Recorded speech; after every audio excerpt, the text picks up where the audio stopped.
This year with the Salvation Army, we experienced something that we've never experienced before. We found people coming to us who had given in the kettle before, and they were coming to us for help. They were coming to us asking, how can the Salvation Army help us? And they said, last year was a very difficult year for us. My husband lost their job, or my wife lost their job, and how am I going to be able to take care of my kids during the holiday season? This year, the Salvation Army found itself in some unique, challenging situations. One being that the need has increased significantly. The second one was at our #1 fundraising day.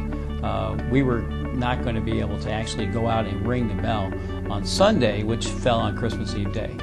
In order to deal with this problem, we needed to make a phone call. In fact, we needed to make 2 phone calls. One first was to our public relations firm, Franco, and the other one was to WWJ Radio. We got a call from the Salvation Army with a huge dilemma. They were about to lose the most important day of their entire campaign. They asked us how we could help them solve an incredible problem. So we scrambled. We got the department heads together and we said, how do we help these people? We talked about different opportunities, and we decided to take an entire day of our broadcast and dedicate it to raising money for the Red Kettle campaign.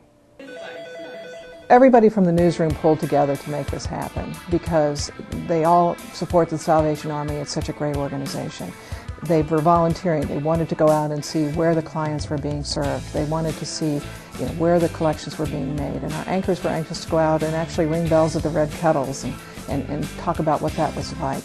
And so what we did very quickly was create a plan for the day. We did something that we typically don't do, which is blow out news for a good chunk of the hour. We would do our news headlines, we'd do our traffic and weather, and the rest of the hour we would talk about what the Salvation Army does and what the services are. And then what we did throughout the day was encourage people to go to the kettles. That it's such an easy thing to do. As you're out and about and going about for the weekend, just go by the kettle and drop something in the kettle. We started imaging immediately as soon as the meetings with the Salvation Army ended. We were on the air with it. Throughout the day on Wednesday, we had Salvation Army officials in the studio throughout the day so that we could talk to them directly about what was going on. And we just devoted a big chunk of every hour to talking about what the need was, what the challenge was, how it all fit into the economic picture of Michigan, and what you as an individual are able to do to make a difference.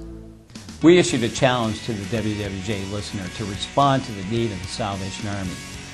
Incredibly, they responded with over $650,000 in funds that were put into the kettle. It was the best feeling I've had in years about a campaign we did that worked for the community, worked for the Salvation Army, and truth is, made us feel better about what we do.